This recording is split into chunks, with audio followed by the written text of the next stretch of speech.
Thank you Mawazo for the wonderful panel. കേരളത്തിലെ തന്നെ startup ഇക്കോസിസ്റ്റത്തിൽ തിളങ്ങി നിൽക്കുന്ന 3 സ്റ്റാർട്ടപ്പ് ഫൗണ്ടേഴ്സാണ് ഇന്നിവിടെ മവാസോയുടെ ഈ ഒരു പാനലിൽ നമ്മളായിട്ട് ഇൻട്രാക്ട് ചെയ്യുന്നത്. അതും വളരെ ഡൈവേഴ്സിഫൈഡ് ആയിട്ടുള്ള 3 മേഖലകളിൽ തങ്ങളുടെ സംരംഭം പടുത്തുയർത്തി വളരെ സക്സസ് ആയിട്ട് മുന്നോട്ട് പോയിക്കൊണ്ടിരിക്കുന്ന 3 പേരാണ്. ലൈക്ക് ഒരാൾ ഇൻ്റർവെൽ എന്ന് പറയുന്നത് വളരെ ഫെമിലിയർ ആയിട്ടുള്ള നെയിമാണ് എല്ലാവർക്കും. നമ്മൾ ഇൻ്റർവെല്ലിൻ്റെ കൂടുതൽ സ്റ്റോറിയിലേക്ക് പാനൽ ഡിസ്കഷനിലൂടെ പോവാം. അതേപോലെ ഈവ് എന്ന് പറഞ്ഞിട്ടൊരു സോഷ്യൽ സംരംഭം നടത്തുന്ന സംഗീത. ഹാർഡ്വെയർ സ്റ്റാർട്ടപ്പ് ആദ്യഘട്ടത്തിൽ 2014 കാലഘട്ടങ്ങളിൽ കേരളത്തിൽ തുടങ്ങി വളരെ സക്സസ്ഫുൾ ആയിട്ട് മുന്നേറിക്കൊണ്ടിരിക്കുന്ന ജിസ് ജോർജ്. 3 വളരെ മനോഹരമായ ഈ ഒരു സായാഹ്നത്തിൽ നമുക്ക് സംവദിക്കാൻ പറ്റിയ 3 മികച്ച സംരംഭകരാണ് നമുക്കിവിടെ വന്നിട്ടുള്ളത്. സോ നമുക്കെപ്പോഴും വനിതാ സംരംഭകർക്കാണല്ലോ പരിഗണന. അപ്പോൾ സംഗീതയിൽ നിന്ന് തന്നെയാണ് നമ്മൾ പാനൽ ഡിസ്കഷൻ തുടങ്ങാൻ ഉദ്ദേശിക്കുന്നത്.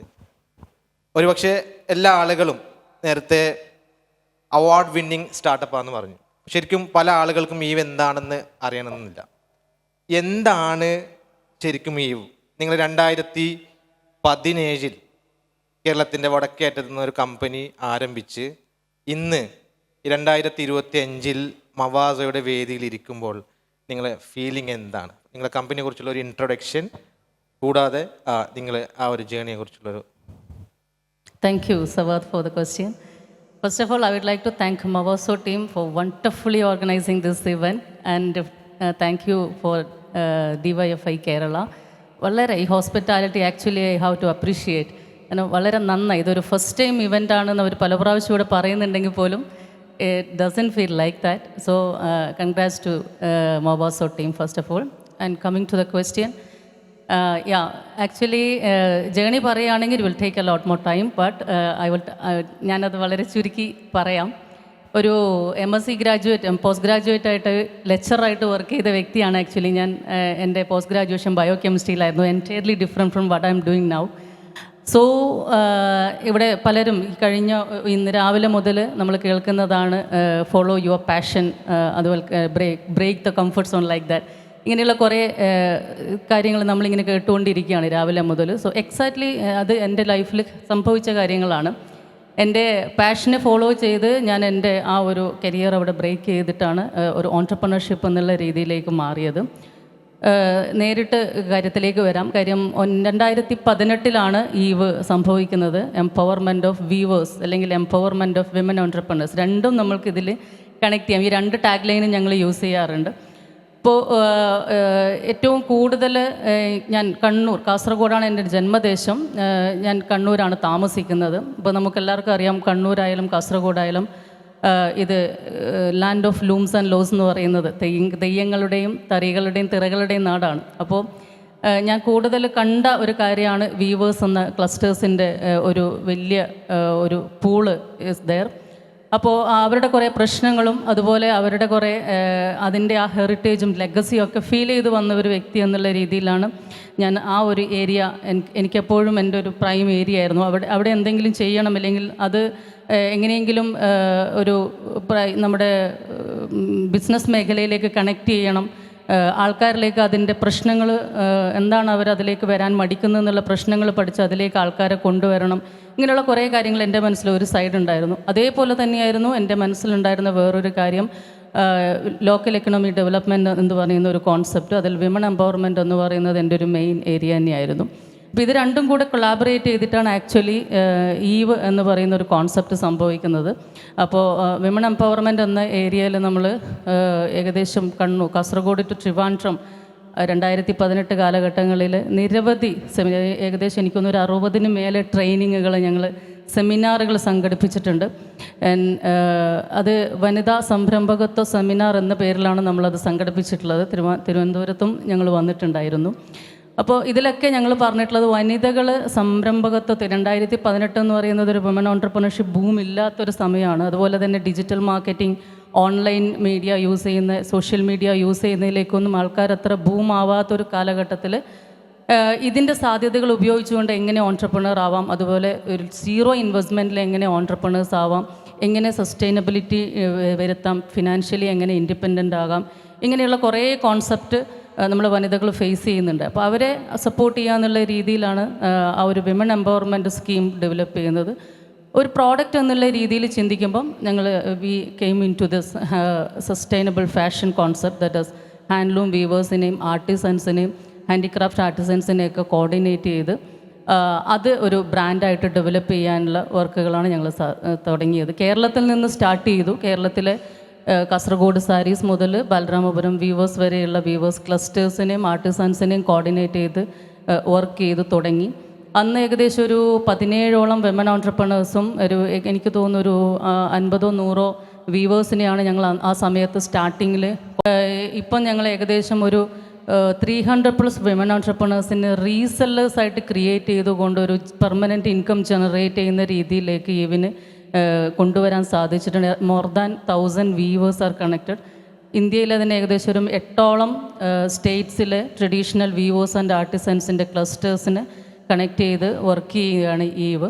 അപ്പോൾ ഈ ഒരു ജേണി ഇത് വളരെ വളരെ ഷോർട്ടായിട്ടാണ് പറഞ്ഞിട്ടുള്ളത്. അപ്പം ഇതാണ് actually what is eve doing. അപ്പോൾ ഈ അവാർഡ് വിന്നിങ് കോൺസെപ്റ്റിനെ പറ്റി പറഞ്ഞുകൊണ്ട് മാത്രം പറയാം. അത് 2022 based on United Nations sustainable development goals ഹോങ്കോങ്ങിലാണ് ഈ ഒരു അവാർഡ് നടന്നത്.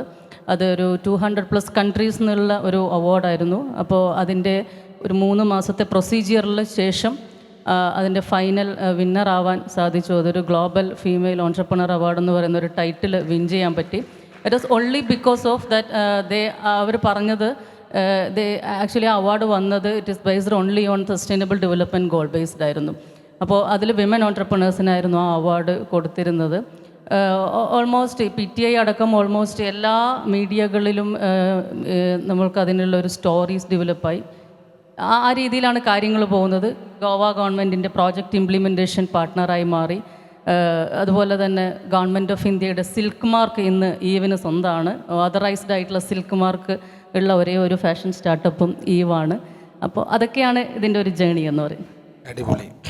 കാരണം സ്വയം വളരുന്നതോടൊപ്പം കൂടെ ഒരുപാട് ആളുകളെയും തങ്ങളുടെ കൂടെ വളർത്താൻ പറ്റും എന്നുള്ളതാണ് ഒരു സംരംഭകൻ്റെ ഏറ്റവും വലിയ സാധ്യത. അത് വളരെ മനോഹരമായിട്ട് ഈവ് ഉപയോഗപ്പെടുത്തി. കാരണം 300 വനിതകളെ നിങ്ങൾ സംരംഭകരാക്കി.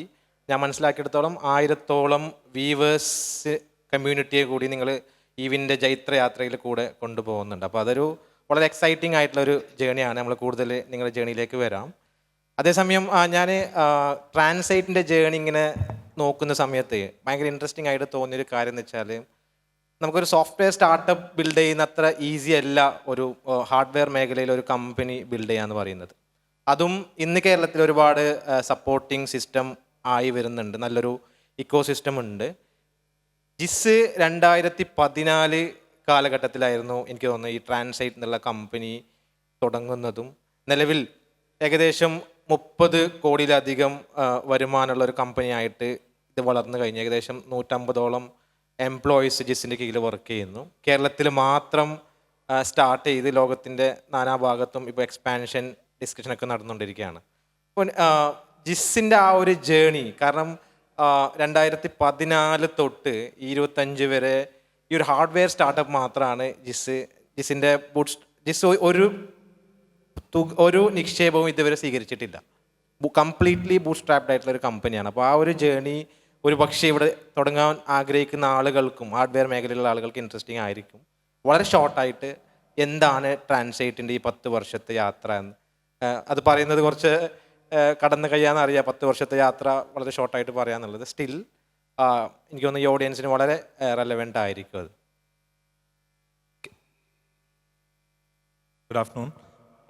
സവാദ് പറഞ്ഞ പോലെ ഈ ഒരു വലിയൊരു ഡ്യൂറേഷനെയാണ് ചെറിയൊരു ഇതിൽ ഡിഫൈൻ ചെയ്യാൻ പറഞ്ഞേക്കുന്നത്. അതൊരു ചലഞ്ചാണ്. എന്നിരുന്നാൽ തന്നെയും നമ്മൾ ആക്ച്വലി 2014 ആണ് നമ്മൾ ടെക്നിക്കലി ഓൺ പേപ്പേഴ്സ് സ്റ്റാർട്ട് ചെയ്യുന്നത്. But we started working on this from 2012 മുതൽ നമ്മളിതിൽ വർക്ക് ചെയ്ത് തുടങ്ങുന്നുണ്ടായിരുന്നു. Soon after the college 2011 pass ഔട്ടാണ് ഞാനും എൻ്റെ കോ ഫൗണ്ടറും. ഞങ്ങളുടെ സ്കൂള് കോളേജ് ഒരുമിച്ച് ചെയ്തു. ഞാൻ ഒരു ഇലക്ട്രോണിക്സ് എഞ്ചിനീയറും എൻ്റെ കോ ഫൗണ്ടർ ഒരു മെക്കാനിക്കൽ എഞ്ചിനീയറും. അപ്പോൾ നമുക്ക് ബേസിക്കലി കോളേജ് ടൈമിൽ തന്നെ നമുക്കൊരു കൺവെൻഷണൽ നമ്മളുടെ പ്ലേസ്മെൻറ്റ് ചെയ്ത് അവിടെ എല്ലാവരും they end up in IT jobs. അപ്പോൾ അങ്ങനെ പോകണ്ട എന്നുള്ളൊരു കോൺസെപ്റ്റ് ഉള്ളവരായിരുന്നു. അപ്പോൾ എന്ത് ഓപ്പർച്യൂണിറ്റി ഉണ്ടാവുമ്പോഴും വി യൂസ് ടു ഡിസ്കസ്. അങ്ങനെ നിന്നപ്പോഴാണ് നമുക്ക് ആക്ച്വലി ഈ ഒരു ട്രാക്കിംഗ് സിനാരിയോയിൽ നമ്മളന്ന് ബിടെക് കഴിഞ്ഞിട്ട് നമ്മൾ ഹയർ സ്റ്റഡീസ് എന്നൊക്കെ വിചാരിച്ചിരിക്കുന്ന ടൈമിലാണ്, അത് കഴിഞ്ഞിട്ട് then we will start something അങ്ങനെയൊക്കെ വിചാരിച്ചിരിക്കുന്ന ടൈമിലാണ് ആക്ച്വലി ഒരു പ്രോബ്ലം സ്റ്റേറ്റ്മെൻറ്റ് നമ്മുടെ മുമ്പിട്ട് വരുന്നത്. ആക്ച്വലി എൻ്റെ co founder he was assisting one of his family friends. അവർക്ക് ട്രാൻസ്പോർട്ടേഷൻ ബിസിനസ് ആയിരുന്നു. അപ്പോൾ അവിടുത്തെ പ്രധാനപ്പെട്ട ഒരു പ്രോബ്ലം ആയിരുന്നു fuel പിൽഫറേജ്.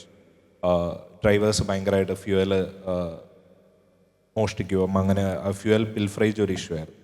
Actually we started to work on it. അതിനൊരു സൊല്യൂഷനായിട്ട് നമ്മൾ വർക്ക് ചെയ്ത് തുടങ്ങിയതാണ്. അപ്പോൾ അങ്ങനെ തുടങ്ങി കഴിഞ്ഞപ്പോൾ what we understood is like ഇവിടെയുള്ള ട്രാക്കിംഗ്, അതായത് normal vehicle tracking, GPS tracking devices ഒക്കെ ഇവിടെ നമ്മൾ ഇന്ത്യയിൽ ഇൻഡിജീനിയസ് ആയിട്ട് ചെയ്യുന്നത് തീരെ ഇല്ല.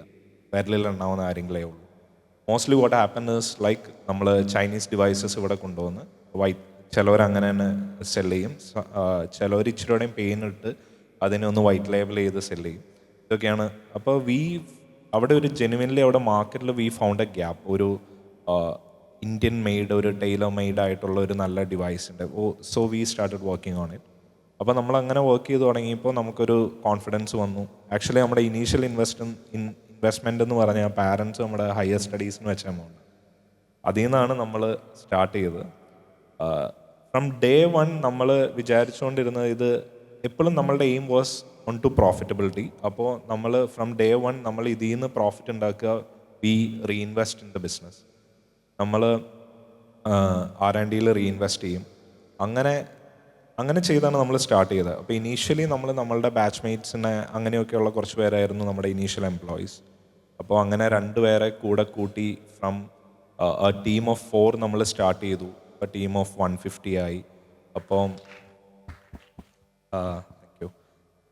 നമ്മൾ ചെറിയ രീതിയിൽ സ്റ്റാർട്ട് ചെയ്തിട്ട് ഇപ്പോൾ എനിക്കതിൽ വളരെ അഭിമാനത്തോടെ പറയാൻ പറ്റുന്നൊരു കാര്യം എന്താണെന്ന് വെച്ച് കഴിഞ്ഞാൽ, ഇങ്ങനെ നമുക്ക് എക്സ്റ്റേണൽ ഫണ്ടിങ്ങോ അങ്ങനത്തെ ആ ഒരു പൊതുവേ സ്റ്റാർട്ടപ്സ് പലതും ആ ഒരു ഫ്ലോയിലായിട്ടാണ് പോകുന്നത്. ലൈക്ക് ഫണ്ട് എടുക്കുക. പിന്നെ ഇവിടെ there is a notion like fund എടുക്കുന്ന startups are getting too much celebrated. അത് കുറച്ചുകൂടി ഡീറ്റെയിൽ ഡിസ്കഷനിൽ നമുക്ക് പോകാനുണ്ട്. ലൈക്ക് എന്താണ് സക്സസ് ഡെഫിനിഷൻ എന്നുള്ളത്. അപ്പം ബേസിക്കലി അപ്പം നമ്മളുടെ from day one our aim was to profitable ആക്കുക, സസ്റ്റൈനബിൾ ആക്കുക. We reinvest in business. R&Dയിൽ റീഇൻവെസ്റ്റ് ചെയ്തു. നമ്മളൊരു സിംഗിൾ പ്രോഡക്റ്റിൽ നിന്ന് സ്റ്റാർട്ട് ചെയ്തു. ഇപ്പോൾ പല വേർട്ടിക്കൽസിൽ അറൗണ്ട് ടെലിമാറ്റിക്സ്, IoT റിലേറ്റഡ് വേർട്ടിക്കലിലായിട്ട് we have more than 12 products. നമ്മൾ ഇപ്പോൾ റെയിൽവേസിന് POC ചെയ്യുന്നു, ISROന് നമ്മൾ സപ്ലൈ ചെയ്തിട്ടുണ്ട്. നമ്മൾ വെഹിക്കിൾ OEMs ആയിട്ട് ലൈക്ക് ടാറ്റ, അശോക് ലൈലാൻഡ് ഇങ്ങനെയുള്ളവർക്കൊക്കെ ആയിട്ട് ഡയറക്റ്റ് ഇപ്പോൾ ഡിവൈസ് സപ്ലൈ ചെയ്യാനുള്ള POCs ഒക്കെ നടക്കുന്നു. അതിൻ്റെ ഉള്ള കാര്യങ്ങൾ ചെയ്യുന്നു. നമ്മൾ last year we started a company in Saudi Arabia. So ട്രാൻസൈറ്റിൻ്റെ തന്നെ ഒരു JV വി സ്റ്റാർട്ടഡ്. സൂൺ നമ്മളുടെ ഇവിടെ ഡിസൈൻ ചെയ്തിട്ടുള്ള പ്രോഡക്ട്സ് ഡൗൺ ദ ലൈൻ ഒരു 1 ഇയറിൽ we will be manufacturing from Saudi also to address the Middle East and North African market. We are also getting enquiries from West. നമ്മളുടെ US അവിടെ നമ്മളിപ്പോൾ we have for an expo, അവിടെയും നമുക്ക് നല്ല response കിട്ടുന്നുണ്ട്. അപ്പോൾ maybe down the line ഒരു 2 ഇയേഴ്സിൽ we will be starting from US. Interesting. വളരെ വേഗത്തിൽ വളർന്നുകൊണ്ടിരിക്കുകയാണ് ട്രാൻസൈറ്റ്. ഇനിയും അതിനേക്കാളും വേഗത്തിൽ വളരാൻ സാധിക്കട്ടെ. എനിക്ക് തോന്നുന്നു ഇൻ്റർവെൽ എന്ന് പറയുന്നത് എനിക്ക് മലയാളികൾക്ക് വളരെ ഫെമിലിയർ ആയിട്ടുള്ള നെയിമാണ്. അതേപോലെ എനിക്ക് തോന്നുന്നു റമീസും വളരെ ഫെമിലിയർ ആയിട്ടുള്ള ഫേസാണ്. പ്രത്യേകിച്ചിട്ടും നമ്മുടെ കേന്ദ്ര ഫിനാൻസ് മിനിസ്റ്റർ ഒരു പ്രസംഗത്തിൽ അരീക്കോട് നിന്നുള്ളൊരു സ്റ്റാർട്ടപ്പിനെയും അതിൻ്റെ ഫൗണ്ടറെയും കുറിച്ചൊക്കെ പരാമർശിക്കുകയും പിന്നീട് പല അവസരങ്ങളിലും നമ്മുടെ മുഖ്യമന്ത്രി ഉൾപ്പെടെ ഇൻ്റർവെല്ലിൻ്റെ സ്റ്റോറി പല സ്ഥലത്തും ആവർത്തിക്കപ്പെടുകയും ചെയ്തു. അപ്പോൾ ഇവിടെ ഇരിക്കുന്ന ആളുകളുടെ കണ്ണിലും ഞങ്ങളുടെയൊക്കെ മുമ്പിൽ ഇൻ്റർവെൽ ഭയങ്കര സക്സസ്ഫുൾ ആയിട്ടുള്ളൊരു സ്റ്റാർട്ടപ്പാണ്. അതുകൊണ്ടാണ് എനിക്ക് തോന്നുന്നത് ഈ ടോപ്പിക്കിൽ ഒരു പാനലിസ്റ്റായിട്ട് റമീസ് വന്നിട്ടുള്ളത്. ശരിക്കും as a startup founder interval റമീസിൻ്റെ ഒരു പെർസെപ്ഷൻ എന്താണ്? ഇൻ്റർവെല്ലിലെ ജേണിയിൽ, സോഫാറുള്ള ജേണിയിൽ സക്സസ്ഫുൾ ആണോ? ഇൻ്റർവെല്ലിൻ്റെ ഒരു ഫ്യൂച്ചർ പ്ലാൻ എന്താണ്? അപ്പോൾ ഇൻ്റർവെല്ലിൻ്റെ ആ ഒരു ചെറിയ ഷോർട്ട് ജേണിയുടെ കൂടെ തന്നെ ആ ഒരു പെർസ്പെക്റ്റീവ് കൂടി ആൾക്കാർക്ക് ഷെയർ ചെയ്യാൻ നല്ലതായിരിക്കും. ഞാൻ ഈ ചോദ്യത്തിലേക്ക് കടക്കുന്നതിന് മുന്നേ ഞാൻ DYFIയുടെ സംസ്ഥാന കമ്മിറ്റിയെ ഒന്ന് അഭിനന്ദിക്കാനും വേണ്ടിയിട്ട് ഈ വേദിയെ ഉപയോഗിക്കുകയാണ്. കാരണം ഞാൻ പഠിച്ചത് ഒരു സർക്കാർ വക നിയമകലാലയത്തിലാണ്. അപ്പോൾ എല്ലാ രാഷ്ട്രീയ യുവജന വിദ്യാർത്ഥി പ്രസ്ഥാനങ്ങളുമായിട്ടും വളരെ അടുത്ത് ഇടപഴകേണ്ട ഒരു സിറ്റുവേഷൻ എനിക്കുണ്ട്. ലൈക്ക് ഞാൻ ഒരുപാട് വർഷം ഇവരുടെ കൂടെ ജീവിച്ചൊരു വ്യക്തിയാണ്. അപ്പം എനിക്കറിയാം അവരുടെ ഓരോ പരിപാടികളും എങ്ങനെയാണ് നടക്കുന്നത്, അല്ലെങ്കിൽ അതിൻ്റെ പിന്നണി പ്രവർത്തനങ്ങൾ എങ്ങനെയൊക്കെയാണ് നടന്നു പോകുന്നത് എന്നുള്ളത്. പക്ഷെ ഞാൻ എൻ്റെ സ്വപ്നത്തിൽ പോലും വിചാരിച്ചിട്ടില്ലായിരുന്നു ഇത്രയും പ്രൊഫഷണലായിട്ട് ഇത്രയും നല്ല ഹോസ്പിറ്റാലിറ്റിയൊക്കെ പ്രൊവൈഡ് ചെയ്തിട്ട് ഒരു യുവജന അല്ലെങ്കിൽ വിദ്യാർത്ഥി പ്രസ്ഥാനത്തിനൊക്കെ പ്രവർത്തിക്കാൻ കേരളത്തിൽ പറ്റും എന്നുള്ളത് എൻ്റെ എല്ലാ എക്സ്പെക്റ്റേഷൻസിൻ്റെയും ബിയോണ്ടായിരുന്നു നിങ്ങളുടെ പ്രൊഫഷണലിസം. അതാണ് ഒരു കാര്യമുള്ളത്. രണ്ടാമതൊരു കാര്യമുള്ളത്, നമ്മുടെ ക്യാമ്പസുകളിലായാലും യുവജനങ്ങൾക്കിടയിലായാലും ഓരോ കാലഘട്ടത്തിലും ഓരോ ആവശ്യകത ഉണ്ടായിരുന്നു. അപ്പോൾ ഇന്നിൻ്റെ ആവശ്യകതയാണ് സംരംഭകത്വത്തെ വളർത്തുക, അല്ലെങ്കിൽ അതിനെ വിദ്യാർത്ഥികളിലോ അല്ലെങ്കിൽ യുവജനങ്ങളിൽ ഒരു ഇൻസ്പയറിങ് അല്ലെങ്കിൽ ഒരു ബസ് വേർഡായിട്ട് ക്രിയേറ്റ് ചെയ്യുക എന്നുള്ളത്. അപ്പം ക്യാമ്പസുകളൊക്കെ മാറിത്തുടങ്ങി, പക്ഷേ ഇന്നും വിദ്യാർത്ഥി പ്രസ്ഥാനങ്ങൾ അതിൽ കുറച്ച് പിറകിലാണ്. അപ്പോൾ അത്തരത്തിലൊരു റെവല്യൂഷന് തുടക്കം കുറിച്ചൊരു യുവജന പ്രസ്ഥാനം എന്നുള്ള നിലക്കും DYFIയെ ഞാൻ അഭിനന്ദിക്കാൻ ആഗ്രഹിക്കുകയാണ്. എനിക്ക് തോന്നുന്നു രാവിലെ അനൂപ് സാറ് പറഞ്ഞതിൻ്റെ ഒരു കണ്ടിന്യൂഷൻ ആണ്. നിങ്ങളൊരു വലിയ മൂവ്മെന്റിനാണ് ഇപ്പോൾ ഇത് തിരികൊളുത്തിയിട്ടുള്ളത്. അല്ല, ഇനി ഈ ഒരു വർഷത്തിൽ ഒരുപാട് വിദ്യാർത്ഥി പ്രസ്ഥാനങ്ങൾ, ഒരുപാട് രാഷ്ട്രീയ പാർട്ടികളും മേ ബി ഇതുപോലത്തെയുള്ള ഇവൻറ്റുകൾ നടത്തുമായിരിക്കും. പക്ഷേ ആ റെവല്യൂഷൻ്റെ തുടക്കം കുറിച്ച് എന്നുള്ള നിലയ്ക്ക് എന്നും ഒരു DYFIക്കാരനെ അഭിനന്ദിക്കാം. അല്ലെങ്കിൽ ലൈക്ക് അവർക്ക് എന്നും അതൊരു പൊൻതൂവലായിരിക്കും. അപ്പോൾ അത് പറയാതെ പോരുതെന്ന് തോന്നി, അതുകൊണ്ടാണ് ഞാനത് സൂചിപ്പിച്ചത്. ഇനി ഇൻ്റർവെല്ലിൻ്റെ കഥയിലേക്ക്, അല്ലെങ്കിൽ ഇൻ്റർവെല്ലിൻ്റെ നിങ്ങൾ പറഞ്ഞ സക്സസ് സ്റ്റോറിയിലേക്ക് വരാം. എഗെയിൻ ഈ വേദിയിലിരിക്കുമ്പോൾ എനിക്ക് പ്രത്യേകതയാണോന്ന് അറിയില്ല, പക്ഷേ ഒരു വ്യത്യസ്തത എന്താണെന്ന് വെച്ച് കഴിഞ്ഞാൽ, ഞാൻ ഈ കൂട്ടത്തിൽ ഏറ്റവും പ്രായം കുറഞ്ഞ സംരംഭത്തിൻ്റെ ഫൗണ്ടറാണ്. ഏറ്റവും പ്രായം കുറഞ്ഞ ഫൗണ്ടർ എന്നുള്ളതല്ല ഞാൻ പറഞ്ഞത്. എൻ്റെ കമ്പനി തുടങ്ങിയിട്ട് 2021 തുടങ്ങി. അപ്പോൾ 4 വർഷമായിട്ടുള്ളൂ. അപ്പം 4 വർഷം കൊണ്ട് സക്സസിനെ ഡിഫൈൻ ചെയ്യാൻ പറ്റുമോ എന്ന് ചോദിച്ചു കഴിഞ്ഞാൽ again I'm not sure about that. 4 വർഷം കൊണ്ട് ഇതൊരു സക്സസ്ഫുൾ എൻറ്റിറ്റി ആയോ എന്ന് ചോദിക്കാൻ എനിക്കറിയില്ല. ബട്ട് ഇൻ ടേംസ് ഓഫ് നമ്പറാണ് നമ്മളത് പറയുന്നതെന്നുണ്ടെങ്കിൽ നമ്മൾ 3 വർഷം കൊണ്ട് തന്നെ, ഇപ്പോൾ ഈ വർഷം കഴിഞ്ഞിട്ടില്ല ഫിനാൻഷ്യൽ ഇയർ, ലാസ്റ്റ് ഫിനാൻഷ്യൽ ഇയറോട് കൂടി തന്നെ 3 വർഷം കൊണ്ട് നമ്മൾ ഏകദേശം 60 രാജ്യങ്ങളിലേക്ക് നമുക്ക് വ്യാപിപ്പിക്കാൻ പറ്റി. നമുക്ക് ഏകദേശം 6800 പേര് ഇന്ന് ഇൻ്റർവെൽ വർക്ക് ചെയ്യുന്നുണ്ട്. പിന്നെ in terms of revenue more than 40 crore, 40 കോടിയിൽ കൂടുതൽ റവന്യൂ ജനറേറ്റ് ചെയ്യാൻ പറ്റി. അപ്പോൾ ഇതൊക്കെ ഒരു ഷോർട്ട് സ്പാനിൽ ചെയ്യാൻ പറ്റുന്നത് സക്സസ് ആയിട്ട് എടുക്കാമെന്നുണ്ടെങ്കിൽ മേ ബി സക്സസ് ഒരു ടേം ആയിരിക്കും. ബട്ട് ഒരു ഫൗണ്ടർ പേഴ്സ്പെക്റ്റീവിൽ ഇപ്പം എഗെയിൻ നമ്മൾ എത്ര കോടികൾ ജനറേറ്റ് ചെയ്തതുകൊണ്ടോ അല്ലെങ്കിൽ 60 രാജ്യങ്ങളിൽ ഉള്ളപ്പോഴോ നമുക്ക് കിട്ടുന്നതിനേക്കാളും കൂടുതൽ ഒരു മീഡിയ പ്രസൻസ് അല്ലെങ്കിൽ ഒരു PR പ്രസൻസ് നമുക്ക് കിട്ടിയത് ആക്ച്വലി നിങ്ങൾ സൂചിപ്പിച്ചതുപോലെ നിർമ്മല സീതാരാമൻ അവരുടെ ഒരു സ്പീച്ചിൽ നമ്മളെ പരാമർശിച്ചപ്പോഴാണ്. അപ്പോൾ എന്തിന് പരാമർശിച്ചു, ഏത് വേദിയിൽ പരാമർശിച്ചു എന്നുള്ളതിലേക്ക് ഞാൻ കടക്കുന്നില്ല. അതിലൊരുപാട് പൊളിറ്റിക്സ് ഇൻവോൾവ് ആണ്. അത് നമ്മൾ ചർച്ച ചെയ്യേണ്ട വേദി ഇതല്ല. ഇത് കേരള യൂത്ത് സ്റ്റാർട്ടപ്പ് ഫെസ്റ്റിവൽ ആയതുകൊണ്ട് കേരളത്തിലെ ഒരു ഗ്രാമത്തിൽ നിന്നും ഒരു സ്റ്റാർട്ടപ്പിന് എന്തൊക്കെ ചെയ്യാൻ പറ്റും എന്നുള്ളതിൻ്റെ ഒരു ഉദാഹരണമായിട്ടാണ് നിർമ്മല സീതാരാമൻ പറഞ്ഞത്. ആക്ച്വലി അന്ന് മുതലാണ് ഇത് സെലിബ്രേറ്റ് ചെയ്യപ്പെട്ടത്. അപ്പോൾ അതിൻ്റെ മുന്നേ ഇൻ്റർവെല്ലിൽ മേ ബി ഒരു 50 രാജ്യങ്ങളിൽ ഉണ്ടായിരിക്കാം. ഇത് പറഞ്ഞതിന് ശേഷം ഒരു 5-6 രാജ്യങ്ങൾ കൂടിയിട്ടുണ്ടാവും. പക്ഷേ ആ ഒരു പെർട്ടിക്കുലർ ഇൻസിഡൻറ്റ് എന്ന് പറയുന്നത് ഞാൻ വിശ്വസിക്കുന്നത് ഒരു റിപ്പിൾ എഫക്റ്റിൻ്റെ ഭാഗമാണെന്നുള്ളതാണ്. ഒരുപാട് കാര്യങ്ങൾ നമ്മൾ ചെയ്യുന്നുണ്ട്, ഒരുപാട് സ്കെയിലിംഗ് നമ്മൾ ചെയ്യുന്നുണ്ട്, ഒരുപാട് ഗ്രോത്ത് സ്ട്രാറ്റജീസ് നമ്മൾ ഇംപ്ലിമെൻ്റ് ചെയ്യുന്നുണ്ട്, ഒരുപാട് കോഴ്സസ് നമ്മൾ ഇൻട്രൊഡ്യൂസ് ചെയ്യുന്നുണ്ട്, ഒരുപാട് രാജ്യങ്ങളിലേക്ക് നമ്മൾ വ്യാപിപ്പിക്കുന്നുണ്ട്. പക്ഷെ നമ്മളെപ്പോഴും ഫോക്കസ് ചെയ്യുന്നത് നമ്മളുടെ കസ്റ്റമേഴ്സിന് ഏറ്റവും നല്ല സർവീസ് കൊടുക്കുക, അവർക്ക് ഏറ്റവും നല്ല പ്രൊഡക്റ്റ് കൊടുക്കുക, അവരുടെ ഫീഡ്ബാക്ക് എടുത്തിട്ട് നല്ല നല്ല പ്രൊഡക്ട്സ് ബിൽഡ് ചെയ്യുന്നതിലായിരുന്നു. ഇപ്പോഴും നമ്മൾ ഫോക്കസ് ചെയ്യുന്നതിൽ അതിലാണ്. അപ്പോൾ അതിൻ്റെ ഒരു ആഫ്റ്റർ എഫക്റ്റ് ആയിട്ട് അല്ലെങ്കിൽ അതിൻ്റെ ഒരു റിപ്പിൾ എഫക്റ്റ് ആയിട്ട് സംഭവിച്ചൊരു കാര്യമാണിത്. അതിൻ്റെ റിപ്പിൾ എഫക്റ്റ് ആയിട്ട് തന്നെയാണ് അടുത്ത കാര്യങ്ങളൊക്കെ സംഭവിച്ചത്. ഈവൻ നമ്മുടെ ഫണ്ട് റൈസിങ് പോലും, ഇപ്പം ഫണ്ട് റൈസ് ചെയ്യുന്നതാണ് ഒരു സ്റ്റാർട്ടപ്പിൻ്റെ സക്സസ് എന്നുണ്ടെങ്കിൽ ഇത് സംഭവിക്കുന്ന സമയത്ത് നമ്മൾ ഫണ്ട് റൈസ് ചെയ്തിട്ടില്ല, നമ്മൾ ബൂട്ട് സ്ട്രാപ്ഡ് ആയിരുന്നു. This happened in 2023. അപ്പോൾ 2023 ഇത് സംഭവിച്ചതിന് ശേഷം നമുക്ക് കിട്ടിയ മീഡിയ പ്രസൻസ്, വിസിബിലിറ്റി, അല്ലെങ്കിൽ ആൾക്കാർക്ക് കുറച്ചും കൂടി ട്രസ്റ്റ് ബ്രാൻഡിനോട് തോന്നിയൊരു സമയത്താണ് നമുക്ക് ഫണ്ട് റൈസ് ചെയ്യാൻ പറ്റിയത്. അതുവരെ ഞാൻ ഏകദേശം 200-ൽ കൂടുതൽ ഇൻവെസ്റ്റേഴ്സിൻ്റെ അടുത്ത് സൗത്ത് ഇന്ത്യയിൽ അക്രോസ് ഞാൻ പോയിട്ട് പിച്ച് ചെയ്തിട്ടുണ്ട്. ഓൾമോസ്റ്റ് എല്ലായിടത്തുനിന്നും നമുക്ക് റിജക്ഷൻ തന്നെയാണ് കിട്ടിയിട്ടുള്ളത്.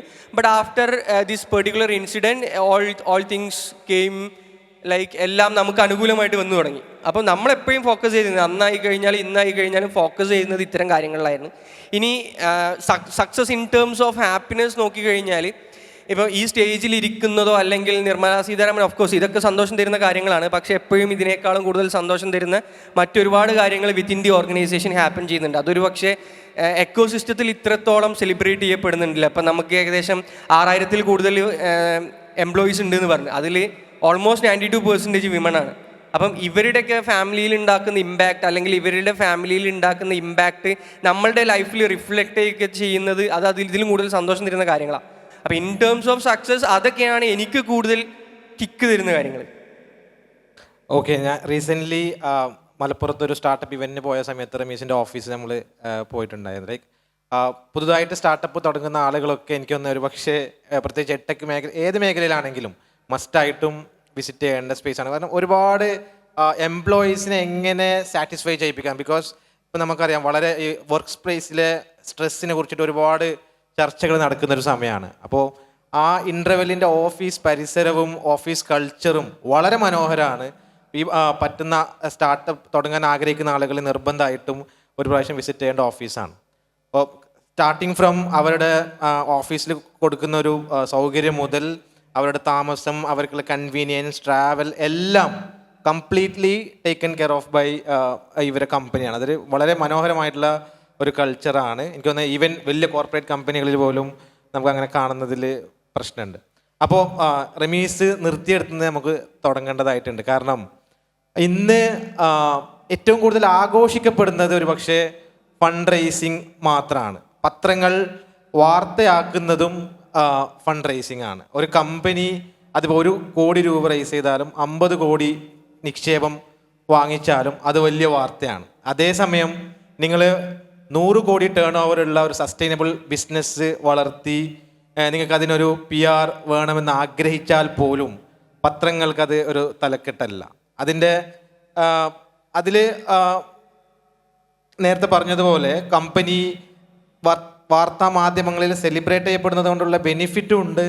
ആ ഒരു ബബിളിൽ ഫൗണ്ടേഴ്സ് കുടുങ്ങിപ്പോകുന്നൊരു തെറ്റായ സാഹചര്യവും നിലനിൽക്കുന്നുണ്ട്. അപ്പോൾ ജിസ് കംപ്ലീറ്റ്ലി ബൂട്ട് സ്ട്രാപ്ഡ് ആണ്. 10 വർഷം കഴിയുമ്പോഴും ഞാൻ മനസ്സിലാക്കുന്നത് ഇപ്പോഴും തുരുതുര ഇൻവെസ്റ്റ്മെൻറ്റ് അല്ലെങ്കിൽ സ്ട്രാറ്റജിക് പാർട്ട്ണർഷിപ്പ് വരുമ്പോഴും അതെടുക്കണോ വേണ്ടയോ എന്ന് ചിന്തിക്കുന്ന ആളാണ്.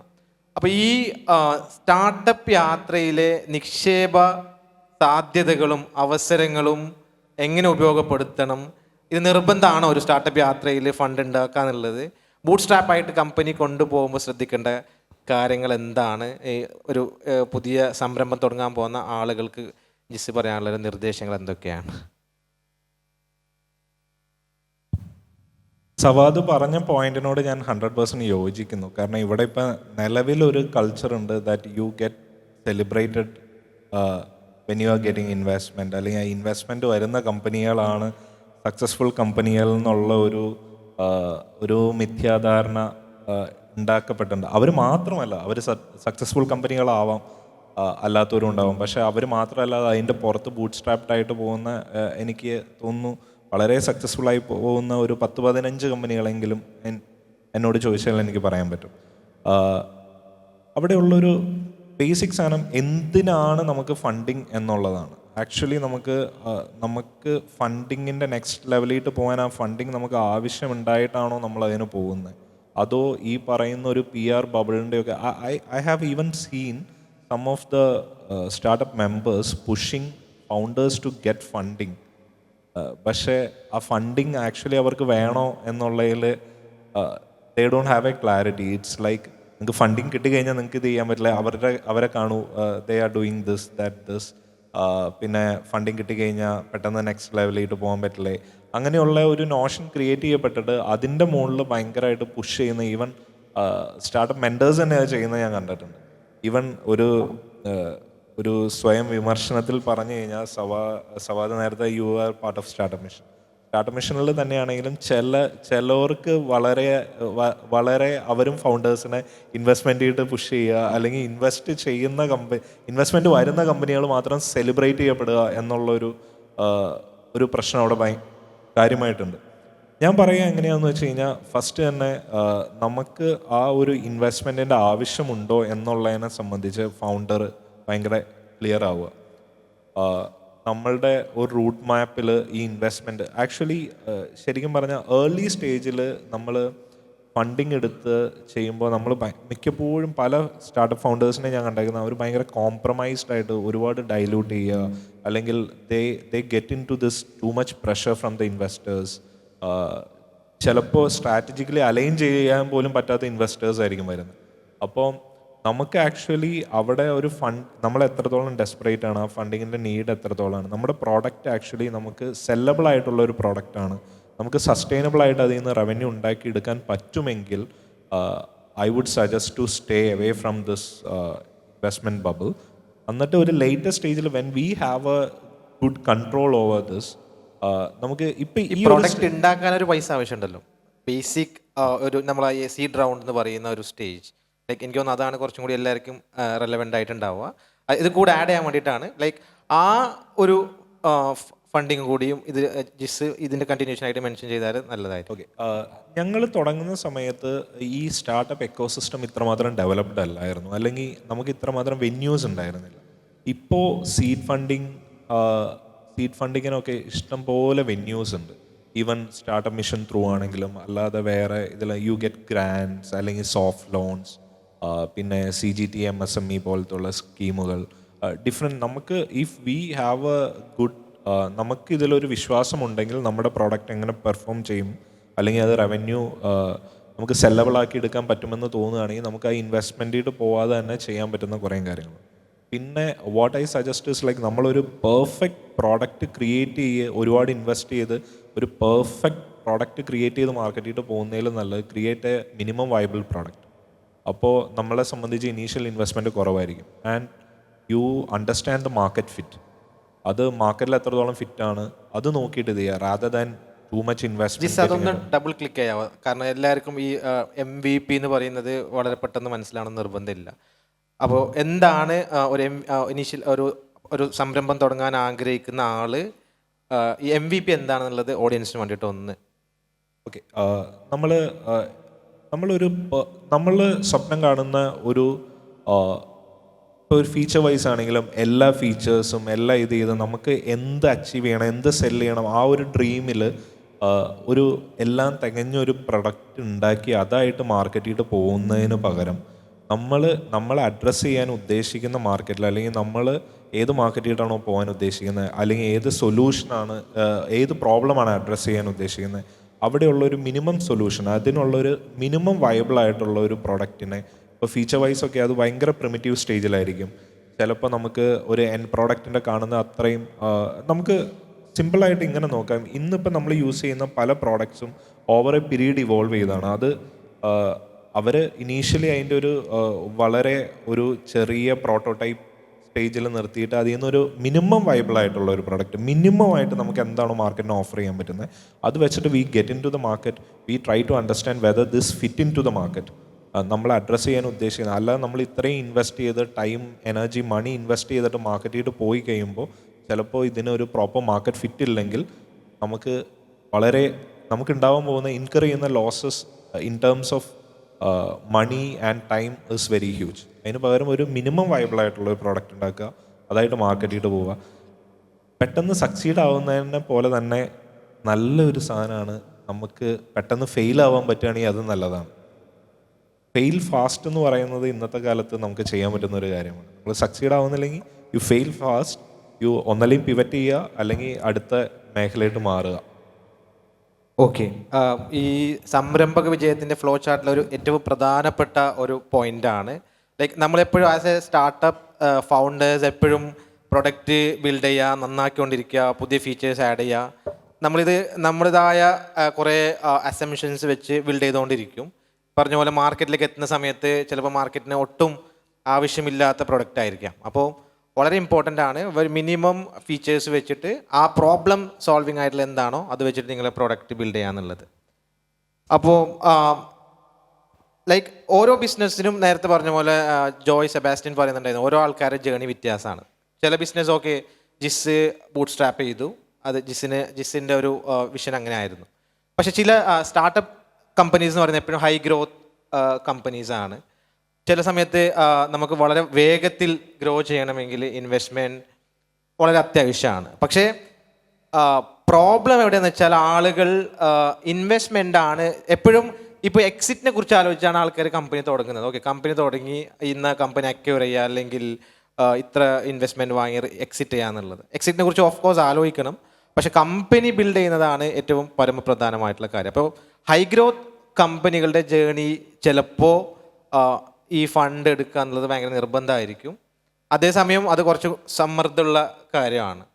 അപ്പോൾ റമീസിൻ്റെ ഒപ്പീനിയൻ, ഒരു കമ്പനി തുടങ്ങുന്ന ആളുകൾക്ക് ഏത് സമയത്താണ് നമ്മൾ, റമീസ് പറഞ്ഞു 200 ഇൻവെസ്റ്റേഴ്സിനെ അപ്രോച്ച് ചെയ്തു എന്നുള്ളത്. അപ്പോൾ ഏത് സമയത്താണ് സംരംഭകർ ഇൻവെസ്റ്റേഴ്സിനെ അപ്രോച്ച് ചെയ്ത് തുടങ്ങേണ്ടത്? അതിൽ അറൗണ്ട് തോട്ട്സ് എന്താണ്? നമ്മളിനി സസ്റ്റൈനബിൾ ആയിട്ടൊരു ബിസിനസ് റൺ ചെയ്യാൻ സമയം ഇൻവെസ്റ്റ് ചെയ്യണം എന്ന് ഇപ്പോഴത്തെ യൂത്തിനോട് പറയുന്നതിൽ ശരിക്കും ലോജിക്കില്ല. കാരണം അവർക്ക് അതിനുള്ള ക്ഷമല്ല. അത് ഒരു കാര്യത്തിനാരുമില്ല, ഈവൻ എനിക്കായി കഴിഞ്ഞാലും. അതായത് പണ്ടുള്ളവർ ചെയ്തതുപോലെ 15-20 വർഷം കൊണ്ട് ഒരു ബ്രാൻഡ് ബിൽഡ് ചെയ്യുക, ഒരു കമ്പനി ബിൽഡ് ചെയ്യുക. എന്തിന് റിലേഷൻഷിപ്സിൽ പോലും അത്രയും സമയം ഇൻവെസ്റ്റ് ചെയ്യാൻ വേണ്ടിയിട്ട് ആൾക്കാർ തയ്യാറല്ല. ഏതായി കഴിഞ്ഞാലും, അതിനിപ്പം രാഷ്ട്രീയ പ്രസ്ഥാനങ്ങളായി കഴിഞ്ഞാൽ 2 മാർച്ചിന് കൂടി പിടിച്ച് കഴിഞ്ഞാൽ നേതാവാവണമെന്ന് ആഗ്രഹിക്കുന്നവരാണ്. ഈവൻ ഞാൻ കോളേജ് പഠിക്കുമ്പോൾ പോലും അങ്ങനെ തന്നെ ആയിരുന്നു എൻ്റെ കൂടെ ഉള്ളവരൊക്കെ. അപ്പം ക്ഷമ ഇല്ല എന്നുള്ളതൊരു അത് ഇപ്പോഴത്തെ ജനറേഷൻ അങ്ങനെയാണ്. അപ്പോൾ നമ്മൾ അവരോട് ഇനി 15 വർഷം കൊണ്ട് 20 വർഷം കൊണ്ട് ബിസിനസ് ബിൽഡ് ചെയ്യുന്നതിൻ്റെ ബെനിഫിറ്റ് പറയുന്നതിൽ ലോജിക്കില്ല. അപ്പോൾ അതുകൊണ്ട് തന്നെയാണ് പലരും എക്സിറ്റിനെ കുറിച്ച് ചിന്തിച്ച് ബിസിനസ് തുടങ്ങുന്നതും. പക്ഷേ അതിലുള്ള സത്യാവസ്ഥ എന്താ വെച്ച് കഴിഞ്ഞാൽ നമുക്കൊരിക്കലും വി കാൺ ടൈം അവർ എക്സിറ്റ്സ്. എക്സിറ്റ്സ് എപ്പോൾ വരും എന്നുള്ളത് നമുക്ക് ടൈം ചെയ്തിട്ട് അല്ലെങ്കിൽ പ്ലാൻ ചെയ്തിട്ട് നമുക്ക് ബിൽഡ് ചെയ്യാൻ കഴിയില്ല. നമ്മുടെ മുന്നിലൊരു പ്രോബ്ലം ഉണ്ടായിരിക്കണം, ആ പ്രോബ്ലത്തിന് ഒരു പാഷനേറ്റ് ആയിട്ടൊരു സൊല്യൂഷൻ നമുക്ക് ബിൽഡ് ചെയ്യാൻ പറ്റണം. എന്നിട്ട് ആ സൊല്യൂഷൻ സ്കെയിൽ ചെയ്യുന്നത് തന്നെയാണ് ബിസിനസ്. അതിൽ എതിരഭിപ്രായമൊന്നുമില്ല. എപ്പം ഇൻവെസ്റ്റേഴ്സിൻ്റെ അടുത്ത് പോകണമെന്ന് ചോദിച്ചു കഴിഞ്ഞാൽ ഞാൻ പറയാം, നമ്മുടെ ഐഡിയ തോന്നിയ മൊമെൻറ്റ് മുതൽ ഇൻവെസ്റ്റേഴ്സിൻ്റെ അടുത്ത് പോകണം. കാരണം ഇൻവെസ്റ്റേഴ്സിൻ്റെ അടുത്ത് പോയി കഴിഞ്ഞാൽ അവർ ആക്സെപ്റ്റ് ചെയ്യില്ല എന്നുള്ളതും അവരെന്തായി കഴിഞ്ഞാലും റിജക്റ്റ് ആവും എന്നുള്ളത് നമുക്ക് 100% അറിയാം. ആ റിജക്ഷൻ എക്സ്പെക്ട് ചെയ്തിട്ട് തന്നെ അവരുടെ അടുത്ത് പോകണം. അവരുടെ അടുത്ത് കിട്ടുന്ന ഫീഡ്ബാക്സ്, കസ്റ്റമേഴ്സിൻ്റെ അടുത്ത് കിട്ടുന്ന ഫീഡ്ബാക്സ്, ഈ ഫീഡ്ബാക്സ് ഉപയോഗിച്ചിട്ടാണ് നമ്മുടെ പ്രൊഡക്റ്റിനെ എപ്പോഴും ഐട്രേറ്റ് ചെയ്യുക. അങ്ങനെ ഐട്രേറ്റ് ചെയ്ത് ഒരു പോയിൻ്റ് എത്തുമ്പം സ്വാഭാവികമായിട്ടും അത് മാർക്കറ്റ് ഫിറ്റുള്ള, ഇപ്പോൾ നേരത്തെ പറഞ്ഞ പോലെ ഒരു MVP നമുക്ക് കസ്റ്റമേഴ്സിൻ്റെ ഇൻവെസ്റ്റേഴ്സിൻ്റെ ഒക്കെ ഫീഡ്ബാക്ക് ത്രൂ നമുക്ക് ബിൽഡ് ചെയ്യാൻ പറ്റും. അങ്ങനെ ഒരു MVP വെച്ചിട്ട് നമുക്ക് ഇനീഷ്യൽ ട്രാക്ഷൻ കിട്ടി. വൺസ് ആ പ്രൊഡക്റ്റ് മാർക്കറ്റ് ഫിറ്റ് എന്ന് പറഞ്ഞു കഴിഞ്ഞാൽ അതിന് ഏറ്റവും സിമ്പിൾ ഡെഫിനിഷൻ പറഞ്ഞുതരാം. നമ്മുടെ അടുത്തൊരു പ്രൊഡക്റ്റ് ഉണ്ട്, നമ്മൾ ആ പ്രൊഡക്റ്റ് ഒരാളടുത്ത് കൊടുത്തു കഴിഞ്ഞാൽ അയാൾ അതിന് പേ ചെയ്യാൻ തയ്യാറാണ്. അങ്ങനെ ഒരു സ്റ്റേജിലെത്തുന്നു, ആൾക്കാർ പേ ചെയ്യാൻ തുടങ്ങുന്നു. അത് കഴിഞ്ഞ നെക്സ്റ്റ് ലെവൽ എന്ന് പറഞ്ഞു കഴിഞ്ഞാൽ നമ്മൾ ആ പ്രൊഡക്റ്റ് കൊടുക്കുന്നില്ല എന്ന് പറഞ്ഞു. അപ്പം അവർക്ക് എന്തെങ്കിലും ഒരു നഷ്ടം സംഭവിക്കണം, അല്ലെങ്കിൽ അവർക്ക് അവരുടെ ജീവിതത്തിലൊരു ബുദ്ധിമുട്ടിലേക്ക് അത് മാറണം. അപ്പോൾ അങ്ങനെ ആയിക്കഴിഞ്ഞാൽ അത് സ്കെയിലബിൾ സ്റ്റേജ് എത്തി എന്നർത്ഥം. ഞാൻ സിമ്പിൾ ടേംസിൽ പറഞ്ഞതാണ്. അതായത് ആ പ്രൊഡക്റ്റ് ഇല്ലാതെ അവർക്ക് ജീവിക്കാൻ പറ്റില്ല എന്നല്ല, ബട്ട് അവരുടെ ജീവിതം അവർ ബുദ്ധിമുട്ട് അനുഭവിക്കും എന്നൊരു സ്റ്റേജ് ആണെന്നുണ്ടെങ്കിൽ that is the point where you can scale your business exponentially. അപ്പോൾ അങ്ങനെ എക്സ്പെൻഷ്യലി സ്കെയിൽ ചെയ്യണമെന്നുണ്ടെങ്കിൽ നമുക്ക് ഫണ്ട് വേണം. അത് ഒന്നെങ്കിൽ തറവാട്ടിൽ വേണം, അല്ലെങ്കിൽ മറ്റൊരാളുടെ തറവാട്ടിൽ വേണം. അപ്പോൾ ഏതർ നമ്മുടെ വീട്ടിലുണ്ട് എന്നുണ്ടെങ്കിൽ ഏറ്റവും സേഫസ്റ്റ് അത് തന്നെയാണ്, നമ്മൾ ആ ക്യാപിറ്റൽ ഉപയോഗിക്കുക. പക്ഷെ നമ്മളുടെ അടുത്ത് ക്യാപിറ്റൽ ഇല്ല എന്നുള്ളത് നമ്മളുടെ തെറ്റല്ല. അങ്ങനെയാണെന്നുണ്ടെങ്കിൽ പാരമ്പര്യമായിട്ട് ബിസിനസ് ചെയ്യുന്നവർക്ക് മാത്രമേ നാട്ടിൽ ബിസിനസ് ചെയ്യാൻ പാടുള്ളൂ.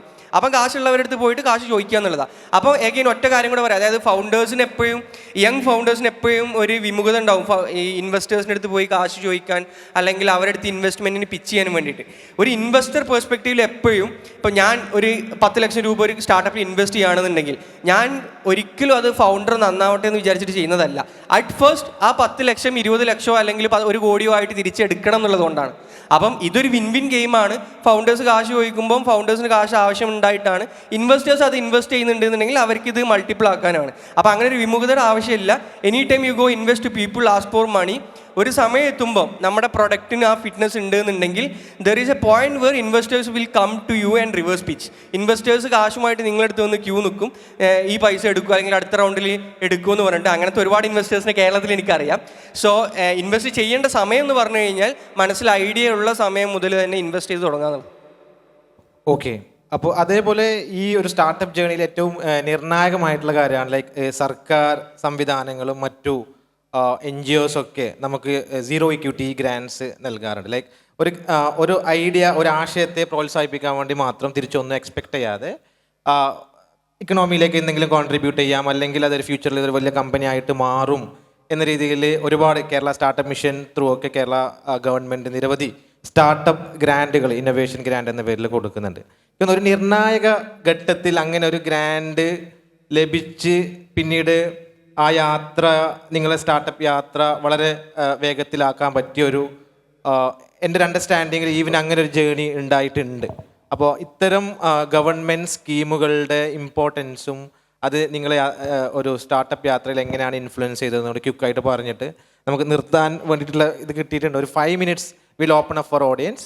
സംഗീതയുടെ സെഷൻ കഴിഞ്ഞിട്ട് ഒരു 5 minute കൂടി എടുത്തിട്ട്, കാരണം നമുക്കൊരു 1 hourൻ്റെ ടൈം ലൈനാണ് ആദ്യം തന്നിട്ടുണ്ടായിരുന്നത്. അപ്പോൾ അതിനനുസരിച്ചിട്ട് ക്വസ്റ്റ്യൻസ്, കാരണം എല്ലാവരും ഒരു സോഷ്യൽ ഇമ്പാക്റ്റ് ഉണ്ടാക്കുന്ന സ്റ്റാർട്ടപ്പ്സാണ്. റമീസ് നേരത്തെ പറഞ്ഞു, ഏകദേശം 6500 വനിതകൾക്ക്, അതും അരീക്കോടും ചുറ്റുവട്ടത്തുള്ള ആളുകൾക്ക് ജോബ് നൽകുന്ന ആളാണ്. അതേപോലെ സംഗീതയുടെ സ്റ്റോറിയും പറഞ്ഞു. അപ്പോൾ സംഗീത ഗ്രാൻഡ് എത്രത്തോളം നിങ്ങളുടെ സ്റ്റാർട്ടപ്പ് ജേണിയിൽ നിർണായകമായിട്ടുണ്ട് എന്നുള്ളത് പറഞ്ഞിട്ട് നമ്മൾ 2-3 ക്വസ്റ്റ്യൻസ് എടുത്തിട്ട് പെട്ടെന്ന് വൈൻഡപ്പ് ചെയ്യാം.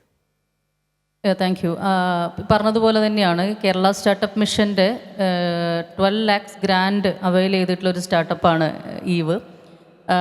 അതേപോലെ തന്നെയാണ് ഏകദേശം ഒരു 15 lakhs സീഡ് ഫണ്ടും നമ്മൾ പിച്ച് ചെയ്ത് വാങ്ങിയിട്ടുണ്ട്. അപ്പോൾ ഇതിൽ ഈ പറയുന്ന കാര്യത്തിൽ ഈ കൃത്യമായിട്ടുള്ള ഐഡിയ ലെവൽ മുതലുള്ള ആ ഒരു പ്രസൻറ്റേഷൻ അത് കൃത്യമായിട്ട് സ്റ്റാർട്ടപ്പ് മിഷൻ വാച്ച് ചെയ്ത് കൊണ്ടുപോവുകയും അവരുടെ ഗൈഡൻസിൽ അതിൽ കൃത്യമായിട്ട് പോവുകയും ചെയ്യുന്നത് കൊണ്ടാണ് ആ ഒരു സ്കെയിലപ്പ് വേണ്ടി വന്ന സമയത്ത് നമുക്കത് പിച്ച് ചെയ്യാനും, അതേപോലെ തന്നെയാണ് നമുക്കൊരു മെൻറ്റർഷിപ്പ് എന്ന് പറയുന്ന ആ ഒരു മാറ്ററും കൂടെ നമുക്കിതിലേക്ക് ആഡ് ചെയ്യേണ്ടി വരും.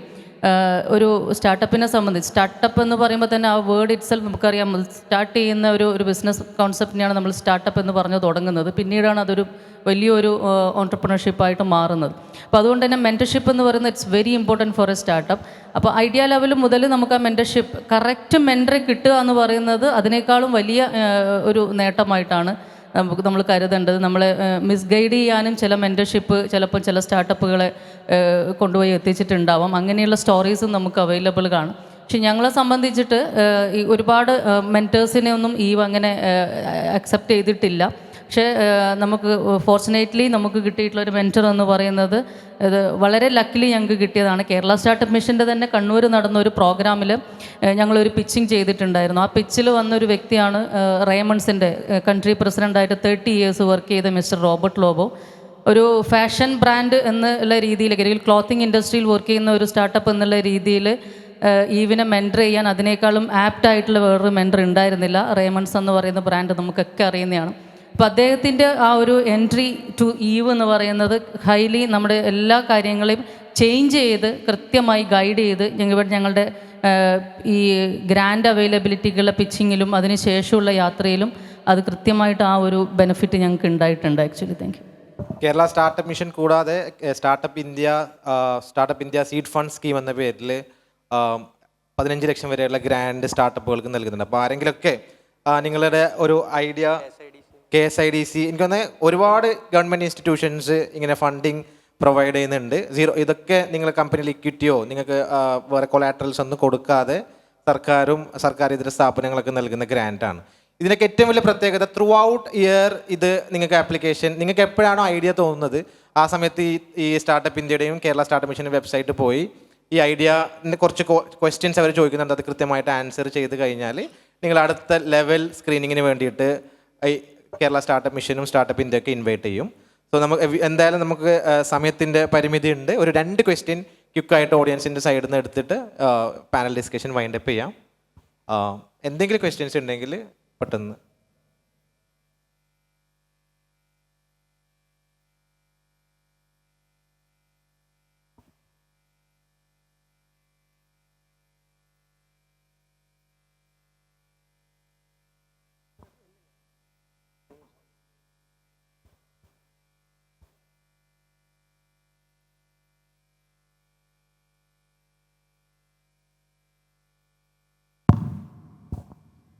ഹായ് സവാദ്.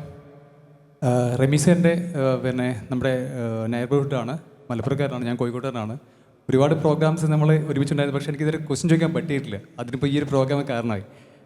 ഒരുപാട് ക്വസ്റ്റ്യൻസ് ഇങ്ങനെ വരാറുണ്ട്. പലപ്പോഴും ക്വസ്റ്റ്യൻസ് ഇങ്ങനെ മനസ്സിൽ വന്നുകൊണ്ടിരിക്കും. ചില ചോദിക്കാൻ പറ്റാത്ത സിറ്റുവേഷൻ ആയിരിക്കില്ല. 2 പേരും, അതായത് സംഗീത Abu and Jees, right? Unfortunately നിങ്ങളുടെ പേര് ഞാൻ ഇന്നാണ് കേട്ടത്. ഇതിൽ എനിക്ക് എൻ്റെ ഒരു സജഷൻസ് പറഞ്ഞിരിക്കുന്നത് നമ്മുടെ ഒരു ബ്രാൻഡ് ക്രിയേറ്റ് ചെയ്യുമ്പോൾ വിസിബിലിറ്റി എന്ന് പറയുന്ന ഒരു പ്രധാനപ്പെട്ട കാര്യമല്ലേ. അപ്പം നിങ്ങൾക്ക് കിട്ടുന്ന ആ ഒരു അവാർഡായിക്കോട്ടെ അല്ലെങ്കിൽ വാട്ട് എവർ അത് സെലിബ്രേറ്റ് ചെയ്താൽ മാത്രമല്ലേ ആൾക്കാർ നിങ്ങൾ തിരിച്ചറിയുക, നിങ്ങളുടെ ബ്രാൻഡിനെ കൂടുതൽ യൂസ്ഫുൾ ആവുക. It's my question. Second question റമീസിനോടാണ്. നിങ്ങളൊരു എഡ്യൂടെക് ഓണ്ടർപ്രണർ ആയതുകൊണ്ട് തന്നെ ഇപ്പോഴത്തെ എഡ്യൂക്കേഷൻ സിസ്റ്റം നിങ്ങൾ ഇൻഡിവിജ്വൽ ട്യൂഷനാണ് കൊടുത്തുകൊണ്ടിരിക്കുന്നത്. ഈ ഇൻഡിവിജ്വൽ ട്യൂഷൻ ഇപ്പോൾ കൊടുത്തുകൊണ്ടിരിക്കുന്ന ആ ഒരു എഡ്യൂക്കേഷൻ സിസ്റ്റത്തിന് മാറ്റം വരണം എന്ന് നിങ്ങൾ ആത്മാർത്ഥമായിട്ട് ആഗ്രഹിക്കുന്നില്ലേ? My 2 questions. രണ്ടാമത്തെ ചോദ്യത്തിൽ നിന്ന് തുടങ്ങാം. മാറ്റം തീർച്ചയായിട്ടും ആഗ്രഹിക്കുന്നുണ്ട്. കാരണം കോളേജ് വിദ്യാഭ്യാസ സമ്പ്രദായമായി കഴിഞ്ഞാലും സ്കൂൾ വിദ്യാഭ്യാസ സമ്പ്രദായമായി കഴിഞ്ഞാലും രണ്ടിനോടും നല്ല വിയോജിപ്പുള്ളൊരു വ്യക്തിയാണ് ഞാൻ. പക്ഷേ കുട്ടികളെല്ലാവരും സ്കൂളിലും കലാലയങ്ങളിലും പോകണം തന്നെയാണ് എൻ്റെ വിശ്വാസം. പക്ഷേ അതൊരിക്കലും പാഠ്യപദ്ധതികൾക്കും വേണ്ടിയിട്ടാവരുത്. ഈ ക്യാമ്പസുകളും അതുപോലെ തന്നെ സ്കൂളുകളും പ്രൊവൈഡ് ചെയ്യുന്ന മറ്റ് സ്കിൽസ് ഉണ്ട്, അതിനും വേണ്ടിയിട്ട് അവരവിടെ പോകണം. പാഠ്യപദ്ധതികൾക്കും വേണ്ടിയിട്ട് ഇന്നുള്ള കാലത്ത് ടീച്ചറേക്കാളും ആധുനികമായിട്ട് ടെക്നോളജിയെക്കുറിച്ച് വളരെ അഡ്വാൻസ്ഡ് ആയിട്ടുള്ള കുട്ടികൾ നോളജ് കൺസ്യൂം ചെയ്യുന്ന മെത്തേഡ് മാറും. സ്കൂളുകൾ യൂസ് ചെയ്യുന്നത് മറ്റ് പല കാര്യങ്ങൾക്കും വേണ്ടിയിട്ടായി മാറും എന്നുള്ളതാണ്. അപ്പം അങ്ങനെ വളരെ ആഗ്രഹമുള്ളൊരു വ്യക്തി തന്നെയാണ് ഞാൻ. പക്ഷേ ഇപ്പം ഹോണസ്റ്റ്ലി സേയിങ് നമ്മുടെ പ്ലാറ്റ്ഫോമിൽ പോലും നമുക്ക് പല പ്രൊഡക്ട്സ് ഉണ്ട്. നമ്മൾ 2.5 വയസ്സായ കുട്ടിയെ കുക്കിംഗ് പഠിപ്പിക്കുന്നുണ്ട്. പിന്നെ മലയാളം അറിയാത്ത കുട്ടികളെ നമ്മൾ ഇവിടുത്തെ കലാരൂപങ്ങൾ പഠിപ്പിക്കുന്നുണ്ട്. പക്ഷേ എപ്പോഴും കാശ് ഉണ്ടാക്കുന്നത് എന്ന് പറഞ്ഞു കഴിഞ്ഞാൽ അക്കാഡമിക് കോഴ്സുകളാണ്. ഡയറക്റ്റ്ലി മാർക്സ് ഇൻക്രീസ് ചെയ്യുന്ന കോഴ്സുകൾ മാത്രമാണ് കാശ് ഉണ്ടാക്കുന്നത്. മീൻസ് അതാണ് കൂടുതൽ വിറ്റ് പോകുന്നത്. ആ സമ്പ്രദായം മാറേണ്ടതുണ്ട്. അതിനു വേണ്ടിയിട്ട് നമ്മൾ പല പ്രൊഡക്ട്സും ബിൽഡ് ചെയ്യുന്നുണ്ട്. അതായിരുന്നു സെക്കൻഡ് ക്വസ്റ്റ്യൻ. അല്ലെങ്കിൽ ഫസ്റ്റ് ക്വസ്റ്റ്യൻ ഈ സെലിബ്രേറ്റ് ചെയ്യപ്പെടുന്നതിനെ കുറിച്ചല്ലേ. അപ്പോൾ അതിൽ ഓൺ ബിഹാഫ് ഓഫ് ദം ഞാനൊരു കാര്യം പറയാം. അപ്പോൾ നിങ്ങൾ പറഞ്ഞല്ലോ അവരുടെ പേരറിയില്ല, എൻ്റെ പേര് അറിയാമെന്നുള്ളത്. അപ്പോൾ അതിന് ആക്ച്വലി ഇതിൽ ഇവർക്കൊന്നും ചെയ്യാനില്ല. കാരണം ഇവർ ഫോക്കസ് ചെയ്തിരുന്നത് ഇവരുടെ കമ്പനി ബിൽഡ് ചെയ്യുന്നതിലാണ്. ഞാൻ ഫോക്കസ് ചെയ്യുന്നത് എൻ്റെ കമ്പനി ബിൽഡ് ചെയ്യുന്നതിലാണ്. അപ്പോൾ അതിൽ ജനങ്ങൾക്ക് കൂടുതൽ ക്യൂരിയസ് ആയിട്ടുള്ള എന്തോ ഒരു എലമെൻറ്റ് എന്നെ കൂടുതലുള്ളത് കൊണ്ടാണ് നിങ്ങൾ ആ പേര് അറിഞ്ഞത്. നമ്മളിത് ഇപ്പം ഈ ടോപ്പിക്കിൽ തന്നെ നമ്മൾ ഫസ്റ്റ് ഡിസ്കസ് ചെയ്തു, ഇതിന് ഗ്ലോറിഫൈ ചെയ്യപ്പെടുന്നുണ്ട് എന്നുള്ളത്. ആവശ്യത്തിൽ കൂടുതൽ ഗ്ലോറിഫൈ ചെയ്യപ്പെടുന്നുണ്ട് എന്നുള്ളത് സത്യം തന്നെയാണ്. കാരണം പല സംരംഭകരും തുടങ്ങുമ്പോൾ തന്നെ, അതായത് ഒരു സ്റ്റാർട്ടപ്പ് തുടങ്ങുന്ന സമയത്ത് തന്നെ അവരെ ഇൻഫ്ലുവൻസേഴ്സായിട്ട് അവർ സ്റ്റാർട്ട് ചെയ്യുന്നത്. അപ്പം ഒരു ഓർഗനൈസേഷൻ്റെ അകത്ത് ഒരു 5 or 6 പേരെ പ്രൊഡക്റ്റ് ബിൽഡ് ചെയ്യുന്നതിന് ഹയർ ചെയ്യുന്നതിന് മുന്നേ തന്നെ സ്വന്തമായിട്ട് ക്യാമറാമാനെയും സ്വന്തമായിട്ട് ഇൻഫ്ലുവൻസർ മാർക്കറ്ററെയും പിന്നെ സ്വന്തമായിട്ട് ഡ്രൈവറെയും പിന്നെ റീൽ എടുത്തിടുക, ഇങ്ങനെ തെറ്റിദ്ധരിപ്പിക്കപ്പെടുന്ന ഒരുപാട് കാര്യങ്ങൾ എക്കോസിസ്റ്റത്തിലുണ്ട്. അപ്പോൾ അതുകൊണ്ട് തന്നെ പല ആൾക്കാരും ഒരു സ്റ്റാർട്ടപ്പ് തുടങ്ങുന്നതിൻ്റെ റീസൺ ഇന്ന് മാറിക്കൊണ്ടിരിക്കുക. അതായത് ഈ സ്റ്റാർട്ടപ്പ് ഫൗണ്ടർ എന്നുള്ള ബസ് വേർഡ് അല്ലെങ്കിൽ ചെറുപ്രായത്തിൽ തന്നെ CEO എന്നുള്ള ബസ് വേർഡിനോട് അല്ലെങ്കിൽ CEO എന്നുള്ള ടേമിനോട് തോന്നുന്ന ആരാധന, ഇതൊന്നും ഒരിക്കലും ഒരു ബിസിനസ് തുടങ്ങാനുള്ള കാരണങ്ങളല്ല. അപ്പോൾ പല യൂത്തും തെറ്റിദ്ധരിക്കപ്പെടുന്നത് കൊണ്ട് അല്ലെങ്കിൽ തെറ്റായ കാര്യങ്ങൾ ഗ്ലോറിഫൈ ചെയ്യപ്പെടുന്നത് കൊണ്ടാണ് ഇത്തരം മോട്ടിവേഷൻസ് കാരണം കുട്ടികൾ സംരംഭം തുടങ്ങുന്നത്. ശരിക്കും അങ്ങനെയല്ല സംരംഭം തുടങ്ങേണ്ടത്. നമ്മുടെ മുന്നിലൊരു പ്രോബ്ലം വേണം, ആ പ്രോബ്ലത്തിനെ സോൾവ് ചെയ്യണം എന്നുള്ള അത്യന്തമായിട്ടുള്ള ആഗ്രഹം വേണം. ആ ആഗ്രഹം മാത്രമേ നമ്മളെ ഒരുപാട് കാലത്തേക്ക് ഈ സ്റ്റാർട്ടപ്പുമായിട്ട് മുന്നോട്ട് കൊണ്ടുപോകാൻ വേണ്ടിയിട്ട് പ്രേരിപ്പിക്കുകയുള്ളൂ. മറ്റെന്താ വെച്ച് കഴിഞ്ഞാൽ ഇൻസ്റ്റാഗ്രാമിലെ റീലിന് ലൈക്ക് കുറഞ്ഞു കഴിഞ്ഞാൽ ആ സ്റ്റാർട്ടപ്പിനുള്ള സ്നേഹം കുറയും. അപ്പം ബേസിക്കലി അതല്ല ഒരു സ്റ്റാർട്ടപ്പ് തുടങ്ങുന്നതിൻ്റെ reason. If you want to add something you can. അതിൽ ഒരു പോയിന്റ് വെച്ചാൽ സ്റ്റാർട്ടപ്പ് ഫൗണ്ടേഴ്സ് സെലിബ്രേറ്റ് ചെയ്യപ്പെടേണ്ട എന്ന ആംഗിളല്ല നമ്മുടെ ഡിസ്കഷൻ വന്നത്. ഫണ്ട് റൈസിങ് മാത്രം സെലിബ്രേറ്റ് ചെയ്യപ്പെടുമ്പോൾ വളരെ സസ്റ്റൈനബിൾ ആയിട്ട് ഗ്രോ ചെയ്യുന്ന കമ്പനികൾ ചില സമയങ്ങളിൽ അവർക്ക് ആവശ്യമായ പബ്ലിസിറ്റി കിട്ടുന്നില്ല. ഒരു പക്ഷേ B2C അല്ല. ഇപ്പോൾ എഗെയിൻ നമ്മുടെ പ്ലാറ്റ്ഫോമിലേക്ക് വന്നു കഴിഞ്ഞാലും എന്നെ ഇപ്പോൾ നിങ്ങൾക്ക് അറിയാമെന്നുള്ളത് കൊണ്ട് നിങ്ങളെ കുട്ടിയെ നിങ്ങൾ ഇന്റർവ്യൂവിൽ കൊണ്ടുവന്ന് ചേർത്തില്ല.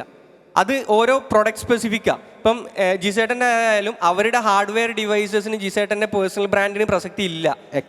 അത് ആ ബിസിനസ്സിലേക്ക് പ്രത്യേകിച്ച് ഒന്നും ഡൊണേറ്റ് ചെയ്യുന്നില്ല. B2C ബിസിനസ് ആണ് നടത്തുന്നത്. എനിക്കൊന്ന് ഇപ്പോൾ ബൈജൂസിനെ കോട്ട് ചെയ്യുന്നത് എത്രത്തോളം ശരിയാണെന്ന് അറിയില്ല. പക്ഷേ മുമ്പ് ഒരു പ്രാവശ്യം ബൈജൂസ് പറഞ്ഞിട്ടുണ്ടായിരുന്നു, അതായത് ഒരുപാട് ആഡിന് സ്പെൻഡ് ചെയ്യുന്നതിനേക്കാളും ഒരു പത്രത്തിലൊരു ഫീച്ചർ വരുമ്പോഴാണ് അവരുടെ വെബ്സൈറ്റിലേക്കും അവരുടെ പ്രൊഡക്റ്റിലേക്ക് ഏറ്റവും കൂടുതൽ ആൾക്കാർ സബ്സ്ക്രൈബ് വരുന്നത് എന്നുള്ളത്. അപ്പോൾ B2C ബ്രാൻഡിൽ സെലിബ്രേറ്റ് ചെയ്യപ്പെടേണ്ടതുണ്ട്. കൂട്ടത്തിൽ അവരെ മാത്രമല്ല സെലിബ്രേറ്റ് ചെയ്യണം എന്നുള്ളതായിരുന്നു ഡിസ്കഷൻ പോയിന്റ്.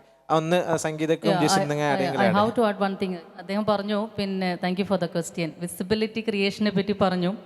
2018 മുതലാണ് ഞങ്ങൾ ഈവ് സ്റ്റാർട്ട് ചെയ്തത്. അന്ന് മുതൽ ഈ ഇന്ന് വരെ ഒരു 1.5 years കോവിഡിൻ്റെ ആ ഒരു ബ്രേക്കിൽ അല്ലാതെ ഓൾമോസ്റ്റ് ഇന്ത്യയിലെ എല്ലാ മീഡിയാസിലും ഈവിൻ്റെ സ്റ്റോറീസ് വന്നിട്ടുണ്ട്.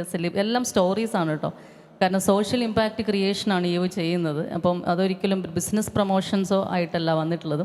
കംപ്ലീറ്റ് ആയിട്ട് PTA അടക്കം ദിനമലർ അടക്കം ഓൾമോസ്റ്റ് ഓൾ ഇന്ത്യ ലെവലിലുള്ള മീഡിയാസ് സെലിബ്രേറ്റ് ചെയ്തിട്ടുണ്ട് ഇവൻ്റെ സ്റ്റോറീസ്. അതൊരു സസ്റ്റൈനബിൾ മോഡൽ ഓഫ് ബിസിനസ് ആയതുകൊണ്ട് തന്നെ വളരെ സ്ലോ ആയിട്ട് റൺ ചെയ്തുകൊണ്ടിരുന്ന് ഗ്രോ ചെയ്തുകൊണ്ടിരിക്കുന്ന ഒരു ബിസിനസ് മോഡൽ കൂടിയാണ്. അപ്പം വിസിബിലിറ്റി ക്രിയേഷൻസ് ഈസ് ഹാപ്പനിങ്. അത് നമ്മുടെ ഓരോരാളുടെ പെർസ്പെക്റ്റീവിനനുസരിച്ചിട്ടുള്ള മാർക്കറ്റായിരിക്കും, അല്ലെങ്കിൽ ഒരു പൂളായിരിക്കും നമ്മളെപ്പോഴും വാച്ച് ചെയ്തുകൊണ്ടിരിക്കുന്നത്. അപ്പോൾ അതിൽ കൃത്യമായിട്ടും ആരൊക്കെ വന്നു പെടുന്നു എന്നുള്ളത് തന്നെയാണ്. അത് ക്വസ്റ്റ്യൻ വളരെ റെലവൻ്റ് ആണ്. ഞാനത് ജസ്റ്റ് ആഡ് ചെയ്തു എന്നുള്ളൂ വിസിബിലിറ്റിക്ക്. ഓക്കെ, ജിസിന് എന്തെങ്കിലും ആഡ് ചെയ്യാണ്ടെങ്കിൽ? ബേസിക്കലി നമ്മളൊരു പ്രോഡക്റ്റിനെ പറ്റി നോക്കിക്കഴിഞ്ഞാൽ നമുക്ക് ആ പ്രോഡക്റ്റ് നമ്മൾ ഏത് മാർക്കറ്റിനെയാണ് അഡ്രസ്സ് ചെയ്യുക, അല്ലെങ്കിൽ നമ്മുടെ പ്രോസ്പെക്ട്സ് എവിടെയാണ്, അവിടെ actually founder as A person പുള്ളിയുടെ പേഴ്സണൽ ബ്രാൻഡിങ് കൊണ്ട് ആ പ്രോഡക്റ്റിന് എന്തെങ്കിലും ഗുണമുണ്ടോ എന്നുള്ളതാണ് ഫസ്റ്റ് ക്വസ്റ്റ്യൻ. പിന്നെ കുറേയും ആ ഫൗണ്ടറിൻ്റെ ട്രെയ്റ്റ്സ്, അയാളുടെ ഒരു വ്യക്തിഗത താല്പര്യവും അതിലുണ്ടാവും. ചിലവർക്ക് ദേ എൻജോയ് ഗെറ്റിംഗ് സെലിബ്രേറ്റഡ്. ചിലവരെ സംബന്ധിച്ച് ഇപ്പം ഞാൻ നിൽക്കുന്ന ഒരു സ്പേസിൽ എന്നെ ആസ് എ ഫൗണ്ടർ എന്നെ സെലിബ്രേറ്റ് ചെയ്യേണ്ട ആവശ്യമില്ല എൻ്റെ പ്രോഡക്റ്റിനെ ഇത് ചെയ്യാൻ. ഞാൻ എൻ്റെ പ്രോസ്പെക്ട്സ്, എൻ്റെ മാർക്കറ്റ് അത് ജനറൽ പബ്ലിക് അല്ല, ഇതൊരു നിഷ് ഏരിയ ആണ്, B2B ആണ്. അപ്പോൾ അവിടെ അവരുടെ അടുത്താണ് അവിടെ ഞാൻ I am focusing on my company branding rather than getting myself branded. ഇപ്പോൾ എന്നാൽ B2B ചെയ്യുന്നവരും അവർക്ക് ആ ഒരു ഫെയിം അല്ലെങ്കിൽ ആ ഒരു ഇത് തരുന്ന ഒരു സെലിബ്രേഷൻ അവർക്ക് കിക്ക് തരുന്നുണ്ടെങ്കിൽ അത് ചെയ്യുന്നതിൽ തെറ്റൊന്നുമില്ല. പേഴ്സണലി സ്പീക്കിംഗ് എന്നെ സംബന്ധിച്ച് that doesn't give me any kick. അപ്പോൾ അതുകൊണ്ട് ആവശ്യമില്ല എന്ന് തോന്നുന്ന ഒരു സാധനത്തിൽ ഞാൻ എൻ്റെ ടൈമും എനർജി ഇൻവെസ്റ്റ് ചെയ്യുന്നില്ല എന്ന് മാത്രമേ ഉള്ളൂ. ഭയങ്കര സബ്ജക്റ്റീവാണ് അർത്ഥം. എക്സാക്ട്ലി. ഒരു ചോദ്യം എടുത്തിട്ട് നമ്മൾ നിർത്തും. ഒരു ചോദ്യം ഒരു ചോദ്യം ഫൈനലായിട്ട് ഒരു ചോദ്യം എനിക്ക് റമീസിനോടാണ് ചോദ്യം. റമീസ് ഇപ്പം ഒരു ചോദ്യത്തിന് മറുപടി പറഞ്ഞത് ഈ സ്കൂളുകളും കോളേജുകളൊക്കെ സ്കില്ലിന് വേണ്ടിയാവണം, പാഠ്യപദ്ധതിക്കല്ല എന്നുള്ളത്. ഇതൊരു അപകടകരമായൊരു സാഹചര്യം സൃഷ്ടിക്കില്ല. പ്രത്യേകിച്ചും ഇപ്പോൾ 2022 ദേശീയ വിദ്യാഭ്യാസ നയത്തിൽ തന്നെ പറയുന്നത് ഈ നമ്മുടെ എഡ്യൂക്കേഷൻ സിസ്റ്റം അത് ഓൺലൈൻ എഡ്യൂക്കേഷനിലേക്ക് മാറും. അപ്പോൾ ക്ലാസ് റൂമുകളും സ്കൂളുകളും ഉണ്ടാവില്ല. അപ്പോൾ ക്ലാസ് റൂമുകളിലും സ്കൂളുകളിലാണ് സോഷ്യലൈസേഷൻ പോലുള്ള കാര്യങ്ങൾ നടക്കുന്നത്. പ്രത്യേകിച്ചും ഇന്ന് നമ്മുടെ രാജ്യം ഭരിക്കുന്ന ഗവൺമെൻറ് പോലും വിദ്യാഭ്യാസത്തെ വർഗീയവൽക്കരിച്ചു കൊണ്ടിരിക്കുന്ന സമയത്ത് അതിനെ ഡിഫെൻഡ് ചെയ്യാൻ കേരളത്തിനൊക്കെ കഴിയുന്ന നമ്മുടെ സ്വന്തമായ ഉള്ള ഈ പാഠ്യപദ്ധതിയും പാഠ്യേതര പദ്ധതിയും അതിനനുസരിച്ച് പിന്നെ അധ്യാപക പരിശീലനം ഒക്കെ ഉള്ളത് കൊണ്ടാണ്. അപ്പം നിങ്ങൾ ഈ വിദ്യാഭ്യാസം എന്ന് പറയുന്നത് പൂർണ്ണമായും ഓൺലൈൻ പ്ലാറ്റ്ഫോമിലേക്ക് പോകുമ്പം വെറും സ്കില്ല് മാത്രം മതി എന്ന് പറയുമ്പം നമുക്ക് സ്കൂളുകളിൽ നിന്ന് കിട്ടേണ്ടതായ കുറേ സംഗതികളുണ്ട്. അത് കുട്ടികൾക്ക് കിട്ടുക. പ്രത്യേകിച്ചും പാവപ്പെട്ട കുട്ടികളും പണക്കാര കുട്ടികളും ഹിന്ദു മുസ്ലിം ഇങ്ങനെയുള്ള കുട്ടികളൊക്കെ അവരുടെ ജീവിതത്തെ ഈ മികച്ചതാക്കുന്നത് സർഗാത്മകമാക്കുന്നത് സ്കൂളുകളിൽ നിന്നാണെന്നുള്ളതാണ് ഒരു വസ്തുത. അപ്പോൾ വെറും ഒരു സ്കില്ലിലേക്ക് മാത്രം പോകുക എന്ന് പറയുന്ന അപകടകരമായ ആണെന്നാണ് എനിക്ക് തോന്നുന്നത്. 100% ഞാൻ യോജിക്കുന്നു. ഞാൻ നേരത്തെ പറഞ്ഞ സ്റ്റേറ്റ്മെൻറ്റിൽ എൻ്റെ വിയോജിപ്പിൻ്റെ റീസൺ എന്താണെന്ന് ഞാൻ പറഞ്ഞത്. വളരെ ക്വിക്കായിട്ട് പറഞ്ഞത്. അതായത് ഞാൻ LKG മുതൽ പഠിക്കുകയാണെന്നുണ്ടെങ്കിൽ ഞാൻ 14 വർഷം സ്കൂൾ സംവിധാനത്തിൻ്റെ ഭാഗമാണ്. 14 വർഷം സ്കൂളിൽ പോയി പഠിച്ചിട്ട് എനിക്ക് എന്തായി കഴിഞ്ഞാൽ ഞാൻ സന്തോഷവാനായിരിക്കും എന്നുള്ളത് സ്കൂളിന് കാണിച്ചു തരാൻ പറ്റിയിട്ടില്ലെങ്കിൽ ഞാൻ ആ ഒരു 14 വർഷ കാലഘട്ടത്തിൻ്റെ ഇടയിൽ ഒരു 100-ൽ കൂടുതൽ ടീച്ചേഴ്സുമായിട്ട് അസോസിയേറ്റ് ചെയ്തിട്ട് ഒരു ടീച്ചർക്ക് പോലും എൻ്റെ അഭിരുചി എന്താണ് മനസ്സിലാക്കാൻ പറ്റിയിട്ടില്ലെങ്കിൽ ആ സിസ്റ്റം ഫെയിലിയറാണ്. ഞാൻ കോളേജ് വിദ്യാഭ്യാസ കാലഘട്ടം കഴിഞ്ഞിട്ട് ഞാൻ 6 വർഷം പഠിച്ചവനാണ്. 5 വർഷത്തെ കോഴ്സ് യൂണിവേഴ്സിറ്റിയുടെ എഫിഷ്യൻസി കാരണം 6 വർഷമായി. 6 വർഷം കൊണ്ട് പഠിച്ചിട്ട് എനിക്ക് ഇറങ്ങുമ്പോൾ ഒരു ജോലിയിലേക്ക് കയറാനുള്ള സ്കില്ലില്ലെങ്കിൽ അത് സമ്പ്രദായത്തിൻ്റെ ആ സിസ്റ്റത്തിൻ്റെ ഫെയിലിയറാണ്. അതുകൊണ്ടാണ് ഞാൻ വിയോജിപ്പ് രേഖപ്പെടുത്തിയത്. ഇനി ഈ സിസ്റ്റം എപ്പോഴാണ് സക്സസ്ഫുൾ ആവുന്നതെന്ന് ചോദിച്ചു കഴിഞ്ഞാൽ ഞാൻ ആഗ്രഹിക്കുന്ന ഒരു സിസ്റ്റം എന്ന് പറയുന്നത് നോളജ് എന്ന് പറഞ്ഞു കഴിഞ്ഞാൽ ടീച്ചർ പറഞ്ഞു തന്നു കഴിഞ്ഞാൽ മാത്രം കിട്ടുന്ന ഒരു കാലഘട്ടം അവസാനിച്ചു. നോളജ് കൺസ്യൂം ചെയ്യാൻ ആ ഇൻഫോർമേഷൻ നമ്മുടെ തലച്ചോറിലേക്ക് കയറ്റാൻ ടീച്ചറുടെ ആവശ്യമില്ല. പക്ഷേ വിദ്യ എന്ന് പറയുന്നത് അഭ്യസിക്കാൻ, അത് വിദ്യ എന്ത് വിദ്യ എന്നുള്ളതിനനുസരിച്ചിരിക്കും. ചില വിദ്യകൾ അഭ്യസിക്കാൻ നമുക്ക് നമ്മുടെ സെൽഫ് ലേൺ ചെയ്ത് നമുക്ക് റീലേൺ ചെയ്ത് നമുക്ക് അൺലേൺ ചെയ്ത് വീണ്ടും ലേൺ ചെയ്യുന്നതേ ഉള്ളൂ. പക്ഷേ ചിലത് അഭ്യസിക്കാനും വേണ്ടിയിട്ട് ക്യാമ്പസുകൾ വേണ്ടി വരും. അതിൽ സോഷ്യൽ സ്കിൽസ് ഉണ്ട്, നെഗോഷിയേഷൻ സ്കിൽസ് ഉണ്ട്. ഞാൻ ഇപ്പോഴും വിശ്വസിക്കുന്നത് എന്നിലുള്ള ഒരു ലീഡറെ പടുത്തുയർത്തിയത് എൻ്റെ ക്യാമ്പസാണ്. ആ ക്യാമ്പസിൽ ഞാൻ 5 വർഷത്തിൽ ഞാൻ വളരെ ചുരുക്കം ദിവസങ്ങളിലെ ക്യാമ്പസിൽ പോയിട്ടുള്ളൂ. പക്ഷേ എന്നിലെ ലീഡറെ മോൾഡ് ചെയ്തത് ആ ക്യാമ്പസാണ്. അപ്പോൾ ഭാവിയിൽ ലീഡേഴ്സ് വേണമെങ്കിൽ ക്യാമ്പസുകൾ വേണം, വിദ്യാലയങ്ങൾ വേണം. വിദ്യാർത്ഥി പ്രസ്ഥാനങ്ങൾ വേണം. അപ്പോൾ ഇത്തരത്തിനൊക്കെ റെലവൻസ് ഉണ്ട്. പക്ഷേ കാലഘട്ടം മാറുന്നതിനനുസരിച്ച് ഇതിൻ്റെയൊക്കെ കീ റീസൺസ് അല്ലെങ്കിൽ ഇത് നമ്മൾ യൂസ് ചെയ്യുന്ന രീതികൾ മാറിക്കൊണ്ടേയിരിക്കണം ഇത് ഭയങ്കര ഡിബേറ്റബിൾ ആയിട്ടുള്ള ഒരു വളരെ വേറൊരു തലത്തിലേക്കുള്ള ടോപ്പിക്കാണ്. സോ നമ്മൾ സമയം ഏതാണ്ട് പൂർണ്ണമായി. അപ്പോൾ ഇവിടെ വന്ന ആളുകളോട് ഒരു ഫൈനൽ നോട്ടായിട്ട് പറയാനുള്ളത് like you don't have to be great to start, but you need to start to be great. അതാണ് ഏറ്റവും ഇമ്പോർട്ടൻറ്റ്. അപ്പോൾ നിങ്ങൾ ഒരു എന്ത് തുടങ്ങാൻ നിങ്ങൾ വലിയ ആളാണെന്ന് നിർബന്ധമൊന്നുമില്ല. നിങ്ങൾ എന്തെങ്കിലും വലിയ ആളല്ല എന്തെങ്കിലും തുടങ്ങിയാൽ വലിയ ആളാവാനുള്ള പോസിബിലിറ്റി ഉണ്ട്. അപ്പോൾ ഇവിടെ വന്ന ആളുകൾ എന്തെങ്കിലും രീതിയിലുള്ള സംരംഭക സാധ്യതകൾ നിങ്ങൾ തുടർന്നുള്ള യാത്രയിൽ പരീക്ഷിച്ച് വിജയിക്കട്ടെ എന്ന് ആശംസിക്കുന്നു. ഒന്നുകൂടി വളരെ മനോഹരമായി ഈ പാനലിൽ സഹകരിച്ച മുഴുവൻ പാനലിസ്റ്റുകൾക്കും അവാദയുടെ പേരിൽ നന്ദി അറിയിക്കുന്നു. Thank you all.